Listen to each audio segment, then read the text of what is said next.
नमस्कार दोस्तों, मैं सीए उमेश शर्मा आज डिस्कस करने वाला हूँ बहुत इंपॉर्टेंट टॉपिक। वो है how to use Tally for reporting of expenditure under clause 44 of tax audit report. Yes, financial year 21-22 से टैक्स ऑडिट रिपोर्ट में एक्सपेंडिचर की जीएसटी के हिसाब से मालूमात देना कंपलसरी हो गया है।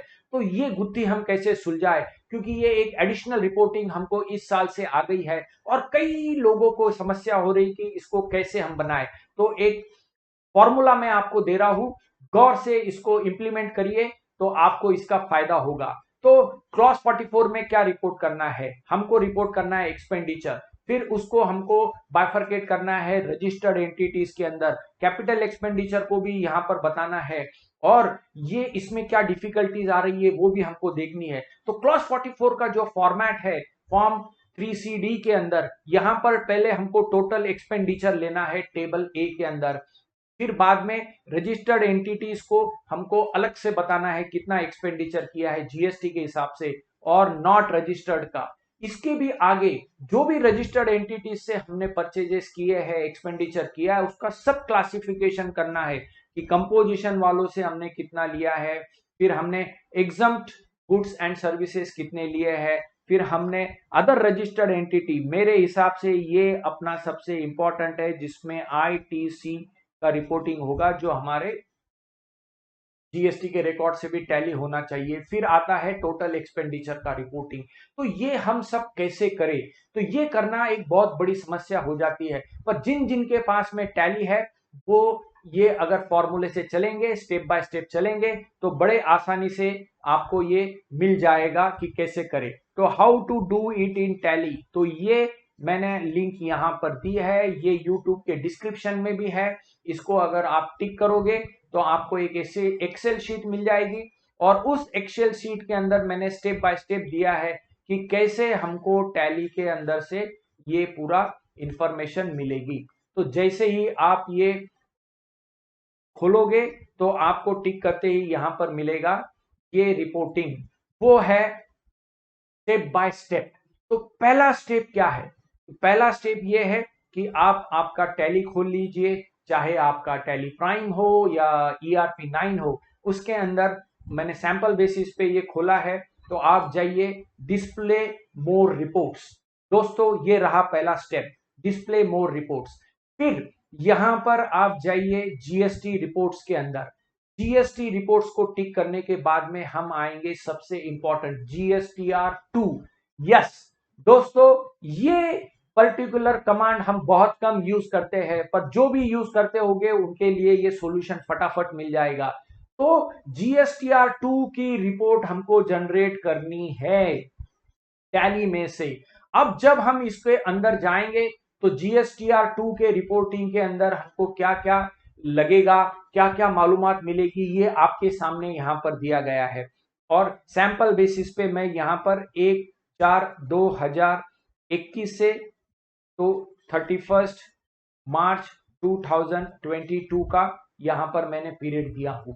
अब ये जो GSTR2 की रिपोर्ट आएगी, इसमें आपको एक ख्याल रखना है कि इसके अंदर जो भी वाउचर्स कवर हो रहे हैं ये सारे वाउचर्स एरर फ्री होने चाहिए। तो please generate GSTR2 report from the tally for the financial year, this is the first step. और अगर यहां पर कोई एरर्स आते हैं तो क्लाइंट्स के अकाउंटेंट से कहिए या अपने स्टाफ को कहिए कि ये रिपोर्ट सॉल्व करे। और एक्सेल शीट के अंदर मैंने डायरेक्ट टैली के वेबसाइट से भी लिंक किया है कि how to clear GSTR2 errors. इसके अंदर क्या एरर्स आती है, ये वाउचर छोड़ देता है इनकम्प्लीट वाउचर्स को, तो इसको हमको कनेक्ट करना है। तो ये वाउचर्स के अंदर कभी डीलर्स का कंपोजिशन वाला है या उसका एड्रेस है, ये चीजें वो डालते नहीं है। तो लेजर के अंदर, पार्टी के लेजर के अंदर जाके आप इसका करेक्शन करिए, कंट्री स्टेट कोड डालिए, डीलर का टाइप डालिए। तो ये सारी जब हम डाल लेंगे, रिपोर्टिंग पूरी कर लेंगे, यहां पर परचेजेस, टैक्सेबल, एग्जम्प्ट सारा आ जाएगा। तो ये सब हम जब कर लेंगे तो यहां से एरर फ्री रिपोर्ट जनरेट हो जाएगी और ये एरर फ्री रिपोर्ट्स को फिर आपको मैच करना है। ये जब रिपोर्ट जनरेट होगी तो ये कैसे दिखेगी। तो यहां से आप जब देखोगे तो शीट नंबर 2 के अंदर मैंने यहां पर दिया हूं कि ये शीट ऐसे दिखेगी। तो GSTR2 जो हमने जनरेट किया है वो यहां पर ऐसा दिखेगा। यहां पे मोस्ट इंपॉर्टेंट है कि आपके कोई भी वाउचर्स यहां पर रहने नहीं चाहिए एरर वाले। तो ये सबसे बड़ा काम हमको करना है। तो ये शुरू कर दे। और जब GSTR2 की रिपोर्ट आप जनरेट करोगे तो यहां पर मिल जाएगा B2B इनवॉइसेस जिसके ऊपर हमने ITC लिया है। क्रेडिट नोट डेबिट नोट्स को भी वो ले लेगा। फिर यहां पर वो इंपोर्ट ऑफ सर्विसेज है, इंपोर्ट्स ऑफ गुड्स है, ये सारी चीजें यहां पर वो कैप्चर कर लेगा। और यहां पर आ जाएगी टैक्सेबल अमाउंट, क्योंकि हम जब GSTR3B भरते हैं तो उसमें सिर्फ ITC की अमाउंट रहती है और यही अमाउंट आगे हमको टैली करने के लिए काम आएगा। क्योंकि कॉलम नंबर 5 जो टैक्स ऑडिट रिपोर्ट का है वो इससे अपना टैली होना चाहिए। तो ये रिपोर्टिंग आप GSTR2 से जनरेट करें।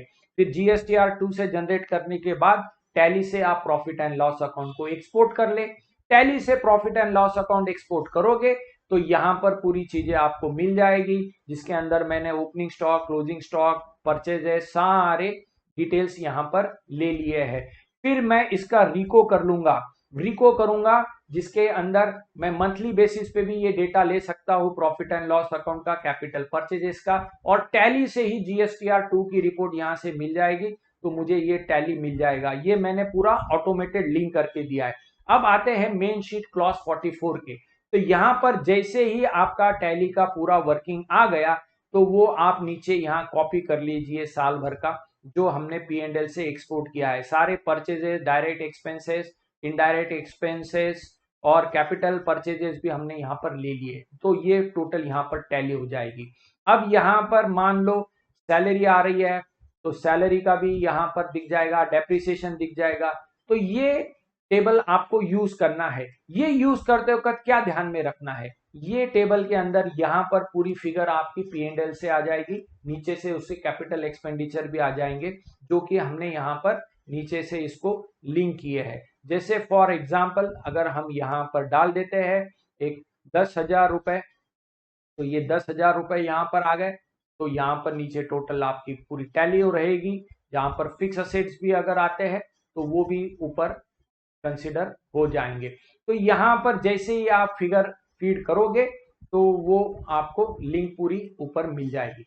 अब इसको हमको कोई आइटम छोड़ देने हैं जो कि डेप्रिसिएशन है, इसको हमको कंसिडर नहीं करना है क्योंकि ये हमारा एक्सपेंडिचर नहीं है।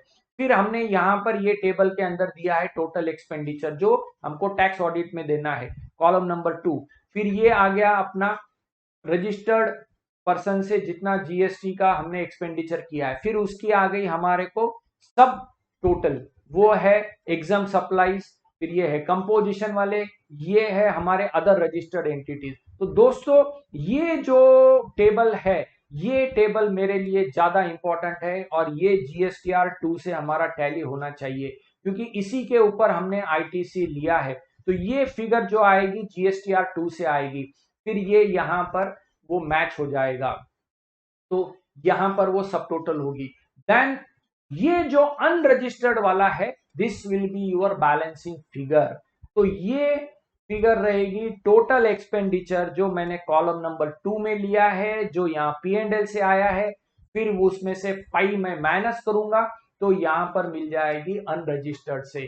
अगर कंपोजिशन का कोई परचेस है तो वो भी GSTR2 से आपको मिल जाएगा। और फिर अदर रजिस्टर्ड का तो कॉलम 5 आप ले ही रहे हो। एग्जाम परचेजेस है तो वो भी आपको GSTR2 से फिगर मिल जाएगी।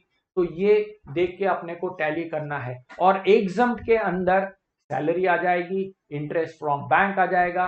तो ये पूरी ये शीट है जो आप यूज कर सकते हो और इससे आपका बड़ा आसानी से रिपोर्टिंग कवर अप हो जाएगा। तो ये स्टेप बाय स्टेप अप्रोच आपको करना है और ये सब करते वक्त क्या स्टेप्स यूज करने हैं वो मैंने इंस्ट्रक्शंस के अंदर दिए हैं।